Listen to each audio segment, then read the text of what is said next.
It is one of those things that somehow there's all of this shame and hiding and secretiveness about it, and it doesn't need to be that. And so I'm going to share a little bit of what I know about mental health and then hopefully answer a few of your questions. And my magic in the world really is the concrete action-based tools. So what do you do in those moments where your mental health is not aligning with where you want to be in that moment? Because wherever you are is perfect, right? It's not about never feeling depressed or never feeling sad or never feeling anxious, because that only happens if you're not human. But we don't want to get stuck in any of those places or have our feelings stop us from doing the work that we are so deeply excited and passionate about. So the very first thing that I always love to clarify, that in case you didn't know, it is that mental health is just like our physical health. It is just like reading. It is just like math skills. It is not innate. It's not like breathing, right? Our bodies just know how to breathe. Most of our bodies just know how to breathe. Mental health is not like that. It's like learning to read. We need to learn about it. We need to be taught about it. We need to understand what's going on. Happiness is not something that just accidentally happens and we just like trip into, like there's a rainbow in the sky and now we're happy. I mean, when that happens, I get happy, but that's not always what's going to be there. How do I myself create that joy? How do I myself find the passion? How do I myself find that energy? Is through understanding mental health, through understanding the tools and the strategies. So if you're struggling with something, if you are having a hard time, it is one of two things. Either you don't have the tools because no one taught you yet, which is very real, or two, it's bigger than you and you still need help. Just like if you get sick, if you break your arm, you're probably not going to try to fix that yourself.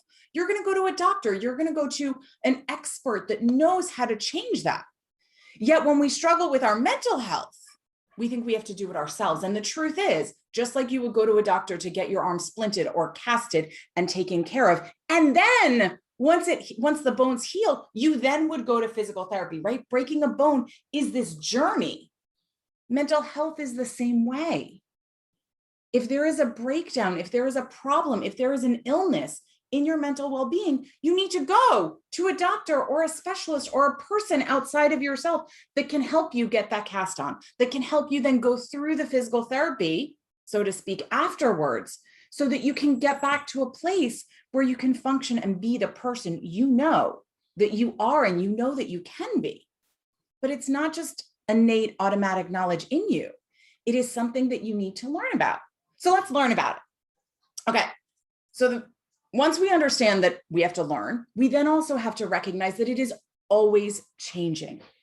It is easy when we get stuck in one of those dark holes that happens when our mental health goes a little into the hard, challenging places, to think that we are going to be stuck there forever. And I, in the past 6 months, have been in that place where I just thought it was never going to change because it feels that way. So it's really important that in your mind, you remember, you know, the fact that mental health will always change. Our emotions will always change. So when you're in a depressive place, you will find joy in another moment. When you are feeling really anxious, no, you will find a way to take a step forward, right? I find that sometimes anxiety can paralyze us. I can't move. You will find that way. And when you're happy, that too will change into something else. Now, maybe it will change into exuberant excitement, or maybe it will change into frustration. We don't know, but we know that it will change. Our mental health is like a wave, always coming and going.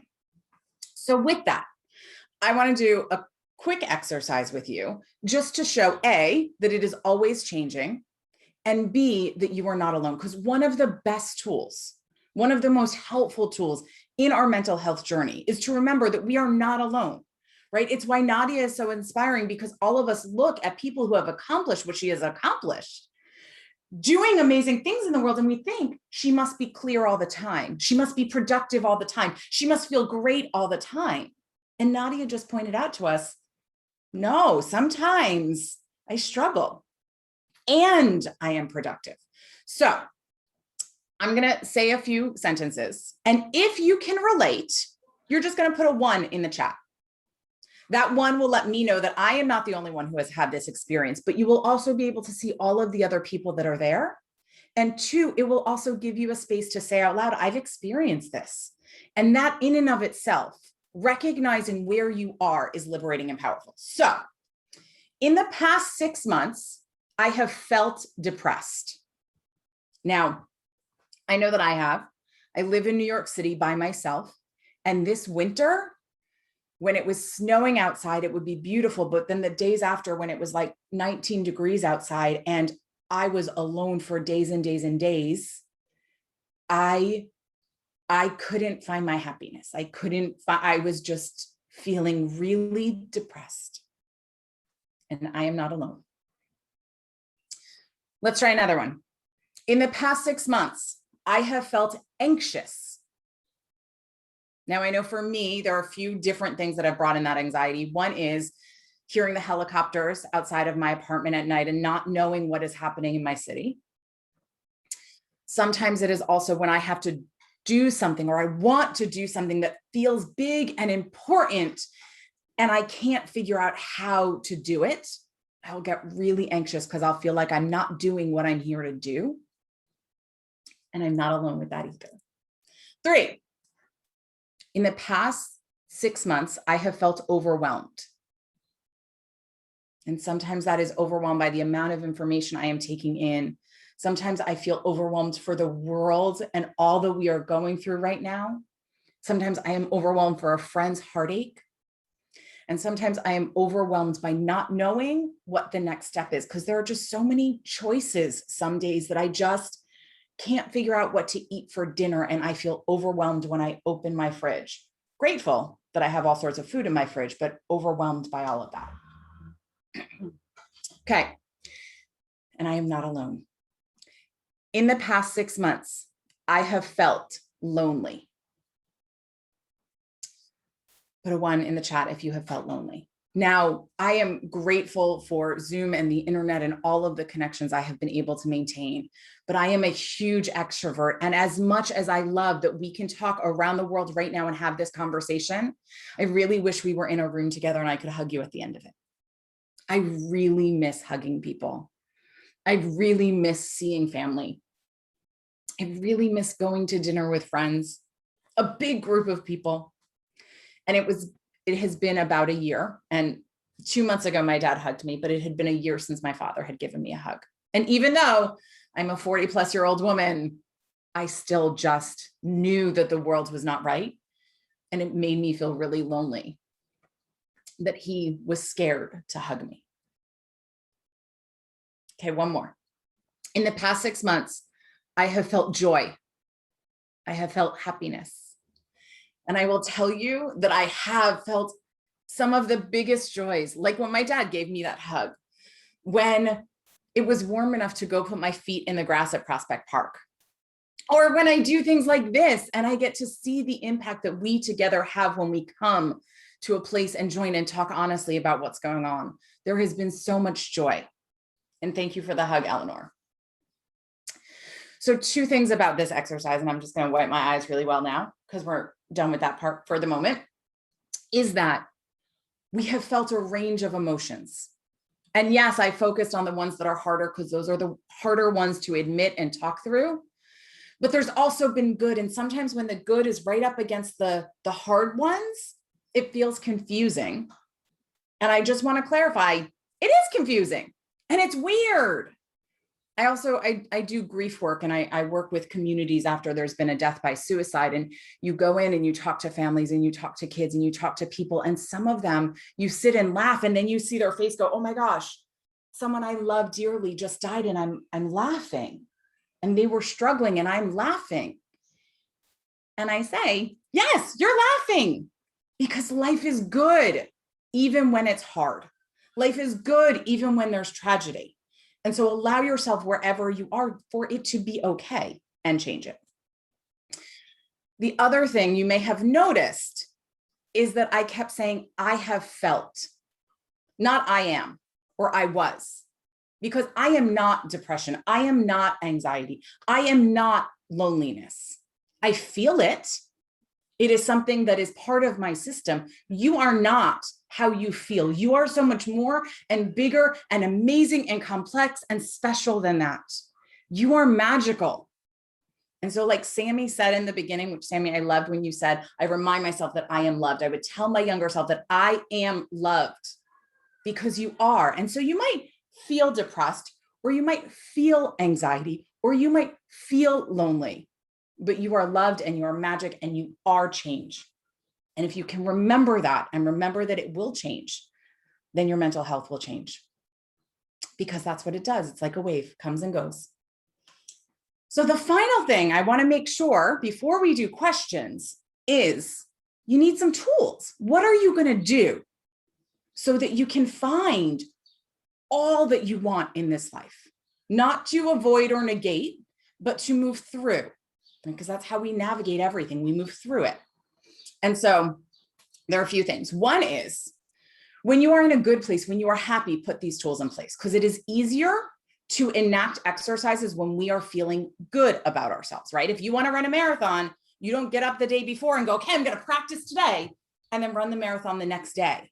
That's what it's like trying to put these tools in place when you are in the midst of your depression. Now, it doesn't mean it's not possible and you can't do it and you shouldn't try, but it does mean it's a lot easier if you give yourself a 3-month runway or a 6-month runway. So try these tools when you are feeling better, when you are in a good place, when you have a little bit of levity and space, and when you need them, take them. So our physical health is connected to our mental health. So one of the number one tools to help with mental health is quality sleep, which means put in a bedtime routine. We do it for little kids. Parents do it for their little kids all the time. But we, when we have more autonomy, stop doing it. My sleep changes when I put in a bedtime routine, when I take 20 minutes before I go to sleep to get myself ready before I get in bed. It also means that I'm not sitting in bed watching TV before I go to sleep, which is part of the bedtime routine that helps. Sleep, number one physical health thing that helps your mental health. So does sunshine, going out when it's daylight, no matter how much direct sunlight it is. It can be cloudy and it's still impactful. And exercise, move your body. It can be a dance party, which is my favorite form of exercise. It can be yoga, it can be running, it can be boxing, it can be swimming. The what exercise doesn't matter as much as you are flowing body, throwing, those words, they're tricky. Flowing blood through your body, okay? We also wanna think about our emotional elements of our mental health. So how are you connecting with other people so that you know that you're not alone? Are you allowing your emotions to be exactly where they are? Or are you trying to like depress and look away from them? Which I will admit, I have had many days in the past 6 months where I watched Netflix and ate ice cream because I just couldn't look at how hard I felt. Didn't make it any better, but I am human and therefore I sometimes avoid. So be kind to yourself when you do that. Know you are not alone in that, and know that part of how to move through it is by looking at it and saying, yes, I'm struggling. Now what? And then spending time doing things you love, not for work, not because you have to, just because it touches your heart. So for me, that's things like putting my feet in the grass or a really good cup of tea. Like matcha tea has been my new love. It's just so good. It just makes me happy. So what are the things that just light you up? Make sure you are spending time doing that. Journaling, writing your feelings down, writing your thoughts down, just to get them out. And then the final piece is your spiritual self, how that connects to your mental health. Being connected to something bigger than yourself, kind of like this beautiful community. Potentially, that can also be a spiritual connection, like a religious organization or a belief in God or the universe or something that it's not just you randomly floating around this world. So if you have that type of belief system, resting in that, practicing in that, reminding yourself something bigger than you helps our mental health. Giving back to the community, being connected to charities and causes you believe in, helps our mental health. And then my final one, which is what I would love to end on, that really helps our mental health. And it is amazing when you write down just 3 of these thoughts a day, how it changes your overall mental view of the world, is to pick 3 things that you are grateful for and write them down every day. Because when we write them down, we then can see it, we can feel it, it becomes more real. So right now, put something in the chat that you are grateful for and write the whole sentence. I am grateful for, fill it in. And my belief is if I'm going to make you do something, I have to do it too. So you put in 1, I will give you 3. I am grateful for the community of She is the Universe, because you are an amazing group of humans, just amazing. And I know the world is a better place because of you. I am grateful for the warm weather that we are now having in New York City, because it means that I can get outside, that I can do that with more ease and grace. And 3, I am grateful for the life that I have led, because I know that I have touched more lives than I will ever realize. I know that there are people who have heard me speak or seen a post I put on social media, and I don't know that it changed their life, but I believe that it did. I also believe that you are having that impact in more ways than you ever will know. And that's part of the joy of being a change maker, is we don't always get to know what we've done to help somebody else. But remembering that we have is part of what will change our mental well-being.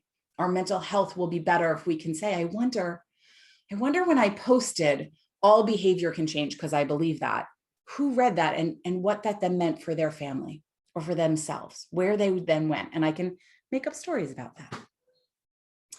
So this is the content that I have planned. And now I want to know what questions you have with the time that we have left in my small section. Thank you. Okay, we'll see questions, but I just want to say, oh my gosh, this is so incredible. Thank you so much. Okay, so we'll see. Let's see who has questions, comments. People are talking about how grateful they are. I know, I'm like, can we just read all the gratefulness? Because the thing about community that I love about this is you might read somebody else's gratitude and be like, oh, right, me too. I forgot I'm grateful for that thing. Right, I love it. Let's see. Sarah, you can help me too, because you're good at this, and I love it. I can do. Actually, I'm gonna read Lumuno. She said, "I'm grateful for me." I love that. I love that. Yes. We have Julia, who's in Brazil. This is also the beautiful thing, is that we're from countries all over the world. I'm not sure how many today, but generally we represent around 26 countries at least. So I'm like, it's crazy. You know, I'm grateful for being sunny. I'm grateful for having my father. I'm grateful for my dog Mochi. I'm grateful for my nephew, for my cat. I'm grateful for my parents, friends, and these girls here. I'm grateful for the sisterhood. I'm grateful for my family. I'm grateful for my mom. I'm grateful for this day, for you all. I'm Um, grateful for having great friends. Go ahead, Laura. I was gonna say Mary from the Philippines. She says she's grateful for her siblings, and I know how much she loves her siblings. So I would say that. You keep going, keep going. I'm grateful for So my there's a life. question Mhm. that said, oh, now there's so many gratitudes. I missed the question. Here it is. How can we deal with moments of self-doubt as we create change? All right. So great question. First and foremost, there will always be moments of self-doubt. If not, I mean, then I want to know how you're a human. But there will always be, because we don't know what's going to happen, right? We have to put our ideas out there and see what works and what doesn't. So there will always be self-doubt. So one is knowing you're not alone and that is a very normal experience helps it be okay. 2, be scared, doubt yourself, and do it anyway. Just be like, yeah, this is the dumbest thing I've ever done. Okay, let's go. Right? It's that world of both and, in which it's not an either or, it's not a let's stop. When I wrote my first book, I wrote it because a publisher asked me to write them a book, and I sent her the proposal and she said, I don't want this book. Like, this is not what I want to write, but thanks for trying. And I was left being like, oh my, but I was so proud of the outline I had written and the concepts I had put together. And I decided to do it anyway. And so when you have someone from a particular arena tell you that you're off base, which I was straight up told, it makes you question why you're then still going down that path. But I knew it was right. I knew that I had to write this book. And so I went down the path and I wrote it anywhere. And there were so many moments where I was like, this is ridiculous. Like, this is stupid. And so I did two things.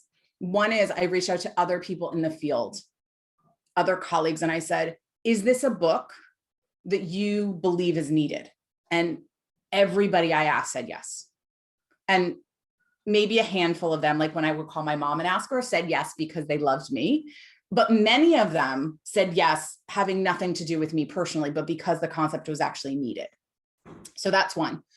And then two, I let myself be scared and do it anyway, because it wasn't about becoming a New York Times bestseller author. That wasn't my goal. My goal was to share the wisdom that I had in my body with teachers and parents who needed it. And as long as I knew that's why I was doing it, I didn't care if I sold 5 or 5,000 or 5 million. I knew that whoever got that book in their hands, it was going to change for them. It was going to help them. And so sometimes when we readjust our definition of success and say, if I change one person's life with this, it's worth it. And I know it will do that. It is easy to get through that self-doubt. Ooh, big questions. I have one that I feel like we should talk about. Yeah. What do you recommend for when we have no one to go to? So one, if you are in this community, if you are here right now asking that question, you have somebody to go to. There is everyone on this call. My guess is that there is I know that I follow the Instagram page, right? So there's Instagram, there's Facebook, there is somewhere that this group is gathering. And so ask there, whether it's a direct message because you don't want to post it publicly on social media, a direct message to whoever's running this group, whether it's finding someone here that you connected with, maybe in that breakout room and say, hey, can we exchange emails? Because sometimes I need someone to talk to. There are more people who are your champion than you ever believe. There are more people who have your back than you will ever imagine. We just sometimes have to be brave enough to ask and vulnerable enough to say, hey, do you have 5 minutes to talk? Because I really could use a pep talk. Or I'm really struggling today and I can't, and I just need someone to see me. So be willing to ask for that. That's one. And two, when you don't have another person to talk to yourself. Remind yourself of who you are, or journal. We all are built with innate wisdom in us. We all are built with all of the information and knowledge we need. And we've been taught that we have to there's content that we need to learn from other people, but our wisdom, our self-value, that lives for me, deep down and right here in my belly. That's where it lives for me. It lives right here. All of my knowing of who I am and how much I can do and how capable I am, it all lives right here for me. It might live somewhere else for you. For some people, it's in their heart. For some people, it's lower in their belly. For some people, it's in their feet.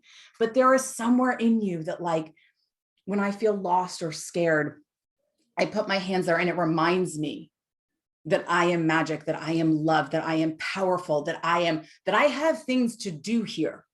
And so find that spot in your body and then breathe into it and tell yourself, I am loved. I am powerful, right? And then the third thing, when you feel like you have nowhere else to go, is there's research about power stances. So you stand like a superhero, feet wide, arms up, or feet wide, hands on hips for 2 minutes, and it changes your hormonal chemistry to make you feel more confident and competent. The research that it came from was college students being interviewed for their first job. And when students did this for 2 minutes, they got the job every time, as opposed to the students who sat like this every time. So sometimes when we feel alone and we don't have anywhere to go and we don't have anyone to champion for us, we can change our own chemistry, as opposed to curling up in bed, which I have done many times, and putting our body in a place where it tells us we don't have it. If we stand tall and stand proud for 2 minutes, and my personal version, I like to repeat, I am amazing for 2 minutes. I am amazing. I am amazing. I am amazing for 2 minutes. all of a sudden you will feel amazing and not alone, because you're not.